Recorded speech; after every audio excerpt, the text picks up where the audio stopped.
4-time Grammy Award winner Isabel Leonard is currently one of opera's most sought-after voices. She earned her illustrious reputation because of her vocal beauty, charming stage presence, and the fact that she never loses sight of her primary goal as a performer. Our job is to heighten a person's life in that moment, give them peace, or to allow them to cry, or to bring them joy and laughter. If I'm going to open my mouth in front of an audience of thousands, I better have something to say. You're listening to Speaking Soundly, the podcast that explores the art of artistry. I'm your host, David Krauss, principal trumpet of the Metropolitan Opera. As a musician in New York City, I get to perform with some of the world's greatest artists every night. During each episode, you'll hear me speak with these inspiring performers as we lift the veil on talent to hear about their process and the personal journey that led them to the stage. One of the great things about being a trumpet player who works for the opera is that every once in a while, you have a really short night, because if it's written in the music, you could be the guy that comes in and just plays the little offstage trumpet solo that announces the prince or whatever, and then you go home. Mm-hmm. Well, a few months back, I had just such an occasion where I came in to play Massenet's Cinderella, which you sang the title role of. I'm backstage, I play the fanfare, and then I was almost trampled by you. You said, "I'm so sorry," as you are whisked away into this quick costume change. In those moments, how do you stay focused when there's absolute bedlam right backstage? I mean, yeah, right. That's like part of what we do, right? I mean, because it's pretty much always bedlam off stage. I would say that there is probably 50% of the time something like that is going on. Like, just to be kind of relaxed and waiting to go on to your next cue is not always the way it is. For me, at least, what I do is I think of whatever transitions I have off stage, particularly if they are fast or, there's just not a lot of time to maybe think about what's coming next. I try to put in my mind that transition is part of the performance. So I sort of build in like a process. So it's not just sort of left to being like a haphazard moment, even if it's a quick change or anything like that. Obviously, those are even more structured. I always think it's like changing the tires on a Formula One car when they go into the pit stop. It is a highly choreographed and practiced event, just as practiced as the performances. So they go smoothly and nothing gets messed up because you don't have time. And I think to myself, okay, I stay quiet vocally. I keep my breathing like low and deep, especially I have to run like that. I had to like run off the stage, run down the stairs, and then back essentially to like running to middle stage, except under the set, right under the stage. And I just keep myself at a pace that I know, yes, my heart rate's going to accelerate a little bit, but it's not going to be so high that in the 30 seconds I have to change, it won't come down to a manageable heart rate that I can then sing long legato lines from. When you ran by me, this was like someone running for a cab. This was not cool, calm, and collected at all. Yeah. How do you quickly regain your composure to go back out there and perform? I would say, like in that particular case, because I stand on this hydraulic lift, right? So we would do the change away from the hydraulic lift. The crew then drops essentially like a little drawbridge so that I can step onto the lift. I get on the lift, I turn around, everybody kind of gives me a thumbs up. And they're like, "You good? Good." Those are those moments where I just go, okay, back in the show now, like whatever it is that I have to do next. And when you are back in it, what does it feel like to lose yourself in a character but still have to execute this vocal technique, watch the conductor, enunciate the language, remember the stage direction? How do you do all that at once? Oh, I mean, gosh, at this point, those things are almost second nature now, right? You practice so many times to do something that seems small in the grand scheme of things, but a million of those small things put together makes up the whole performance. So I guess that's what we're doing, right? We practice and train and train and train and train so that none of these things feel like particularly large lifts over the course of the night. But as far as falling into a character, that's the best part of it, getting into the shoes of a character where you can kind of lose yourself a little bit is so much fun and usually makes the whole evening easier and more enjoyable, because some characters and roles can be more challenging than others for a variety of different reasons. Could be vocally, could be the character, Could be the staging. You can have a director that likes to have you running up and down stairs the whole time. Right. And so there's different challenges that we are encountered with, production to production. So it's fun to build in your stamina to whatever that is. These skills that you so nonchalantly toss off, do you ever find that they're useful in other parts of your life? That is such a good question. I mean, I can be really loud if I need to, right? I don't know. I mean, I love to dance. I love to move. I suppose that's effective when you're trying to make it through the streets of New York. What we do is like our lifeblood, as much as sometimes we'd like to admit that were not the case, it is very much the case. And so I would say, in a way, rather than our art is useful in our day-to-day life, we're always trying to find ways how our day-to-day life can be useful to our art so that it doesn't pull us in opposite directions or it doesn't tax us in a way that affects us negatively when we have to do our job, because it's such a specialized thing that we have to do that, we feel the tiny little grain of sand in our voice when our voices are a little bit off, that a person who doesn't sing for a living wouldn't probably even notice. I make a conscious effort not to be in a large, rather in a loud restaurant or bar, pretty much ever, but for sure when I'm performing. Right. So. Do you remember the first time you sang and it made an impact on someone? That's an interesting question. I mean, to be honest, I was a teenager, I was in grade school and we did our musicals and things like that. And I had whatever solo I had. And, it's like your mother and your mother's friends, right? When they all come up to you and they go, wow, that was really touching. And they always look, when you're a young person and you do these things, that there's something authentic about it when they look surprised. They're sort of surprised by the fact that they had, I guess, some sort of an experience beyond what they had expected. Look, not to say that I was some incredible person singing as a 14-year-old. I was, just a musical person. But there are definitely wonderful moments when people come up to a performer, any performer, and say, gosh, that really touched me today, or that really resonated with me today. It could be something you're doing, could be just the coincidence of maybe perhaps wherever they are in their moment of life listening to you and something that you've done or the piece has connected to them in a way that was important for that moment, and in a way you both happen to be givers and recipients of that connection in time. So most people will never experience what it's like to command an audience of thousands using only your unamplified voice. Can you describe what it's like to be able to do that? It is, it's unusual. That is for sure. I've always felt that there was such a gigantic responsibility that came with it. If I'm going to open my mouth in front of an audience of thousands, I better have something to say. They better feel something. Not that it's not aggressive like that. You better feel something, but it's I'm here to entertain, which is I firmly believe, we get very hoity-toity in the classical music world, right? But I believe we are entertainers. We are here to entertain and to bring experience and maybe a cathartic experience to the audience that perhaps they've never experienced before. That's our job. Our job is to sort of heighten a person's life in that moment, or to allow them to cry, or to bring them joy and laughter, and all from a nice, hopefully comfortable seat that they have in the audience where they can enjoy that. And they can maybe forget for a moment, if they need to, whatever else is going on in their lives, right? They can experience something out of the ordinary.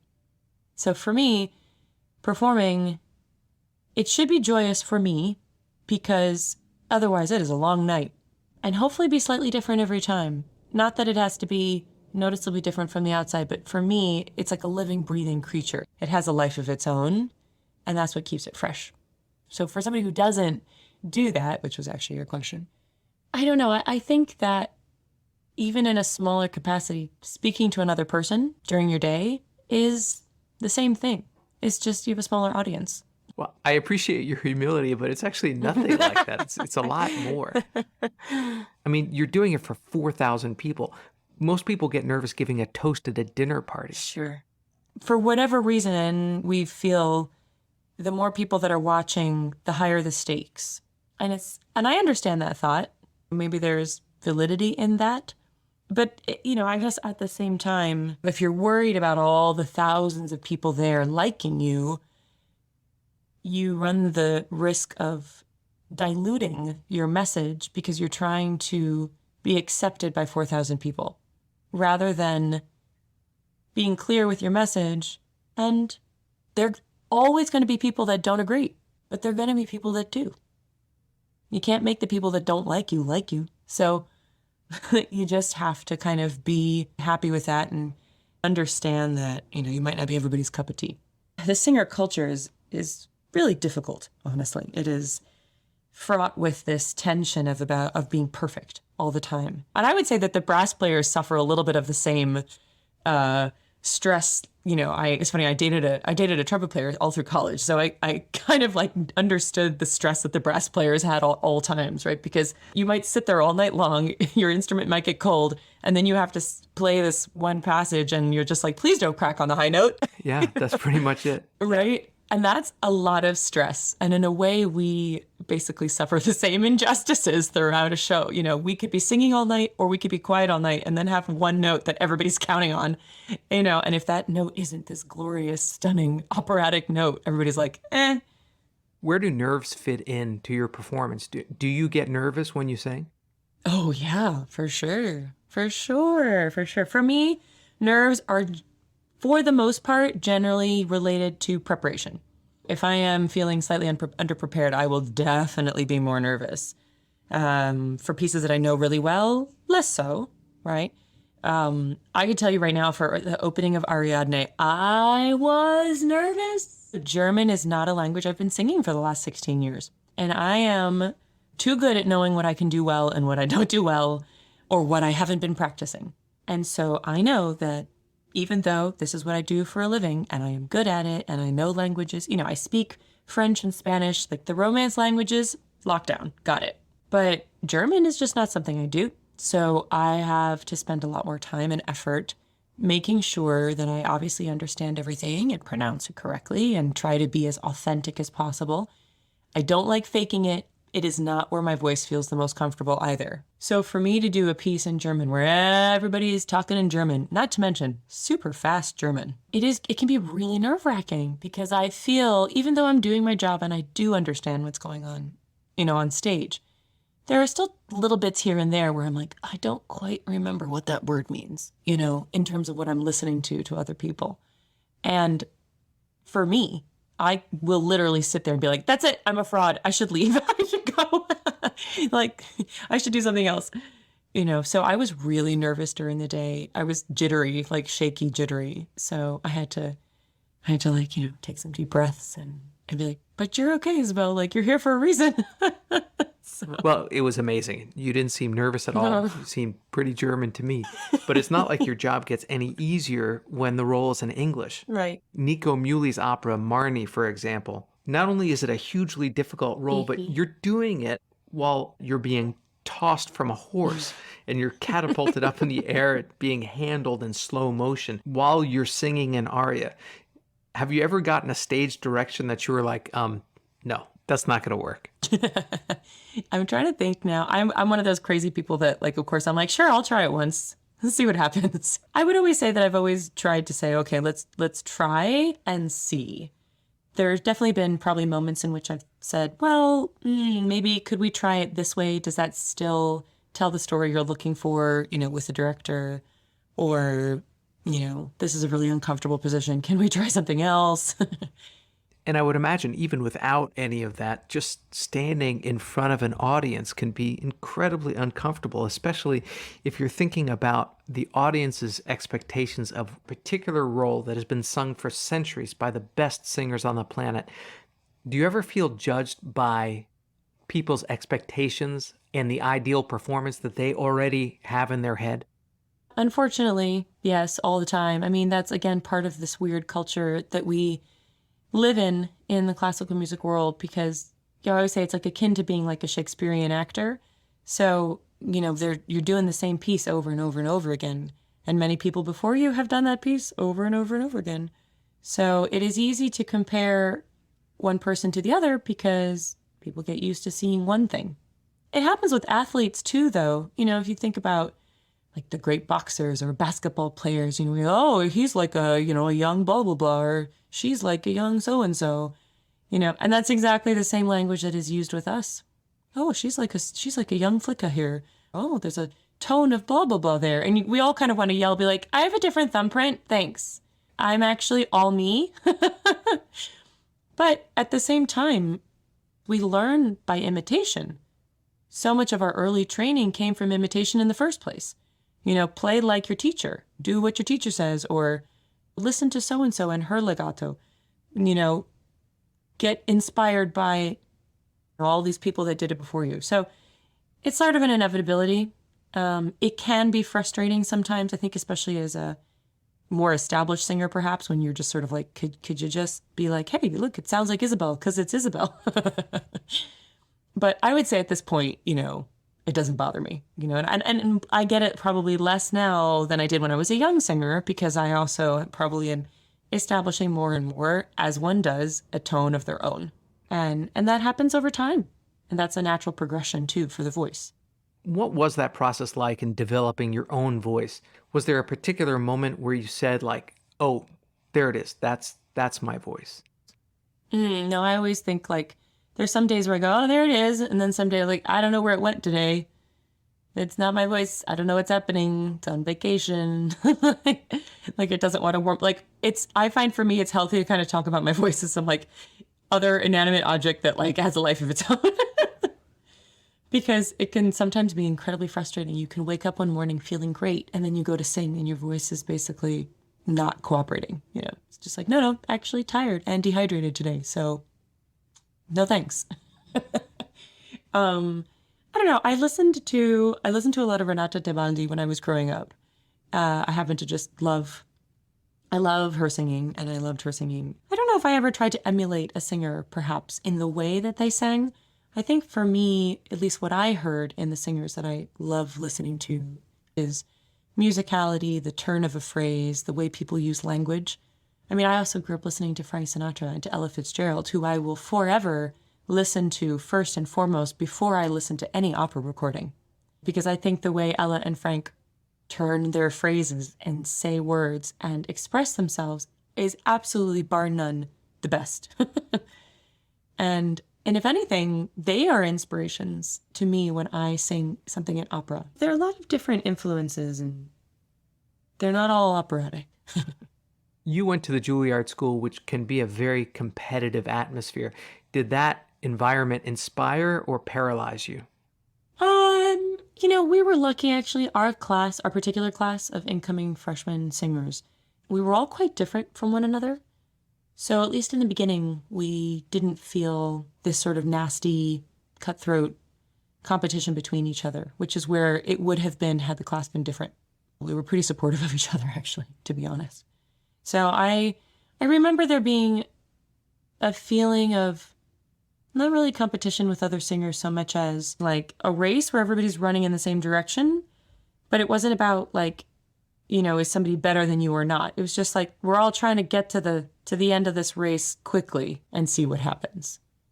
That's how I've also just, for my particular self, deal with these kinds of things. Because if I'm standing there and I spend most of my time concerning myself with how somebody else is singing, I'm not spending any time on myself, which is the only way one gets better as a performer, is if you spend time on yourself. The rest is kind of a waste of time, in my opinion. So right. Well, that's certainly a healthy attitude towards competing, and competitions are the way into a career for many. You won the Richard Tucker Award in 2013. Did this jumpstart your career? No, I mean, I was lucky that when I got the Richard Tucker Award, I was already working, and I was already working at the Met. So I was very lucky. I mean, I started working really young. I debuted really young at the Met. That was a very unusual, not normal kind of thing to do, but it was my path. And so I never really like warmed up to it, so to speak. It was like, here you go, get on stage, now you have an aria all by yourself. Good luck, have fun. The Tucker Award was a wonderful affirmation of what was already happening. And then it definitely, it was like joining a family also of wonderful singers that had already received the award. That's sort of what those awards feel like, is like you're kind of like joining like a club, And that's just nice. It's a nice feeling to have recognition. I've had the great pleasure of hearing you sing contemporary opera when the composer actually writes the role with you in mind. Does that add another level of pressure to performing, or does it make it easier or more personal in some way? For me, I find it like a little terrifying because there's the person who has created this baby, right? Or like this entity has the way they hear it in their mind. Like no matter what they say, right? When they've been composing it, they're going to be hearing it in a certain way, right? Because they've been living it with it for so much longer than you have. So talk about a great responsibility. And sometimes, of course, they're like, no, we really want your take on it, your voice in it. So, we're going to keep on exploring and tell me what you think as you're singing it. And I mean, all of the contemporary composers that I've worked with thus far have been really wonderful about that. You can talk to them and say, yeah, this is feeling a little awkward, this particular transition, because of where it sits in my voice. Can we talk about that? Can we look at it and try something new? And sometimes they'll say yes. Sometimes they'll say, well, no, and that's okay. That's all right. Not everything that you sing in Strauss or Mozart feels great, right? So it is part of the stretching and the challenges of doing what we do. Another aspect of what you do so well is your acting abilities. I mean, you've portrayed roles spanning centuries and often sing pants roles where you have to play a young boy or a grown man. Mm-hmm. Do you enjoy this aspect of what you do? I love getting into these characters and finding how to express their feelings genuinely. And the truth is, there are ranges of human emotions. And I would say that for the most part, a lot of us have experienced quite a number of them already. So you can generally find a way in. You can find a parallel. Of course, is it easy for me to know what a 13 or 14-year-old hormonal teenage boy feels like at every moment? No. But can I tap into what it feels like to be a hormonal person, or to have that excited feeling when you're about to meet somebody that you have a crush on? Do we all know those feelings? Yeah. So it's sort of finding the inroads. And you do that really well in the role that you have to sing tomorrow night in Strauss's Ariadne auf Naxos. And I don't know if you remember, but when we were rehearsing it, the conductor is taking a really fast tempo, and it completely fell apart. Like everything stopped. And at that point, you were sitting right on the lip of the stage, just over the orchestra, and I could see your arched eyebrow as the conductor's yelling at everybody. You just took a breath, you waited, listened, and then you executed, and never went into that opera diva flipping out thing. Do you wait till you're in your dressing room alone to start trashing the place? Oh no, I would say that my inner monologue is probably going crazy at that moment in time, like anyone's would. And then I allow the next part of the conversation to be like, well, what part of this is important to you? Is this worth a fight? It had nothing to do with me, what was going on, really. Right. It was just, we were all trying to put this piece together. And if I am not making sure that I am doing my job to the best of my ability, that's on me. Now, granted, I always have like an arsenal of things in my mind in those moments of like, what will I say if anything were to come to me directly in this moment of tension? Because if you're not prepared, that's when people make mistakes, right? That's when things are said that probably shouldn't be said. And then I remind myself again, it's just opera. Like, we're wearing tights on stage. It's entertainment. We're here to entertain the audience. Like, if we're fighting on stage about something, go home. It's not worth it. This is just opera, so chill out.